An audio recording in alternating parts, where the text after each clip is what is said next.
Bonjour à toutes et à tous, mesdames, messieurs. Ravi de vous retrouver sur RCT. Bienvenue dans ce nouvel édito consacré à la crise politique au Sénégal, notamment en ce qui concerne les récents développements de la crise au sein de la majorité au pouvoir.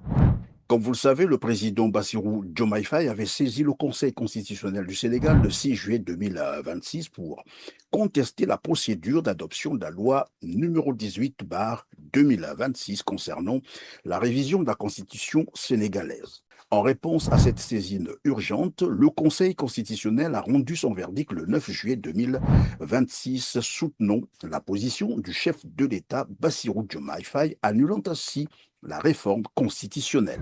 On rappelle, mesdames et messieurs, l'Assemblée nationale du Sénégal avait adopté le 29 juin 2026 un texte visant à réduire les pouvoirs du président au profit du Parlement. Cette réforme prévoyait notamment d'interdire au chef de l'État, comme indiqué en amont, de diriger un parti politique et limiter la dissolution de l'Assemblée nationale à une seule fois par mandat, alors que la Constitution en vigueur en prévoit deux par mandat. Une décision qui a accentué les divergences au sein de la majorité politique. De son côté, Ousmane Sonko a vivement critiqué la décision des sages ainsi que les recours répétés du président Diomaye Faye au Conseil constitutionnel, illustrant des divergences internes de plus en plus visibles. Dans la foulée de ces événements, le président Diomaye Faye a signé un décret hier lundi 13 juillet 2026, nommant ainsi l'ancien ministre de la Justice Ousmane Diagne comme nouveau président du Conseil constitutionnel.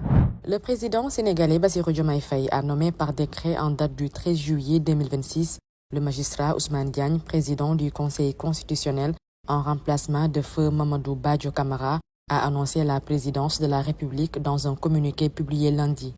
Déjà membre de la haute juridiction, Ousmane Diagne prend les rênes du Conseil constitutionnel, une haute juridiction au cœur de l'architecture institutionnelle sénégalaise, chargée notamment du contrôle de la constitutionnalité des lois, du contentieux électoral et de la régularité des scrutins.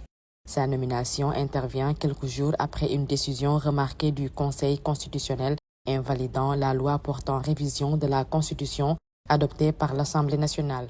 Le principe d'une loi fondamentale étant son caractère impersonnel et général placé au-dessus des intérêts partisans afin de garantir la stabilité et d'éviter des révisions frénétiques au fil des changements politiques.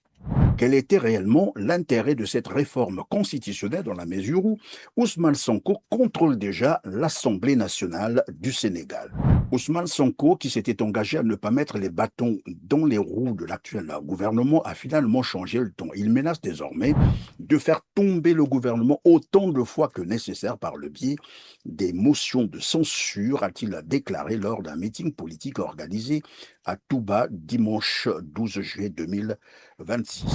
Ousmane Sonko estime que l'actuel Premier ministre Alamine Loum et Bassirou Diomaye Faye sont en train de renoncer à la renégociation de contrats stratégiques avec des multinationales sur la gestion des ressources naturelles et notamment du phosphate. Tout cela pour préserver le climat des affaires. Le président de l'Assemblée nationale, qui s'est montré particulièrement virulent hier, accusant Bassirou Diomaye Faye de faire passer ses ambitions politiques avec la création de son parti avant l'intérêt des Sénégalais. Exemple, la dette publique quasi impayable, je cite, et l'absence toujours de programme avec le Fonds monétaire international. Il faut que les Sénégalais sachent qu'ils ne sont nullement la préoccupation de Diomaye Faye, a lancé Ousmane Sonko devant ses partisans à Touba, le chef du PASTEF qui se positionne ainsi en premier opposant du pays avec cette nouvelle offensive de communication politique. Ma question, à qui va profiter cette crise politique au Sénégal? Dites-le nous en commentaire, mesdames, messieurs. N'oubliez surtout pas de cliquer sur le petit pouce en l'air juste en bas de la vidéo. Aidez-nous à promouvoir cet édito et on se dit à très bientôt. Merci.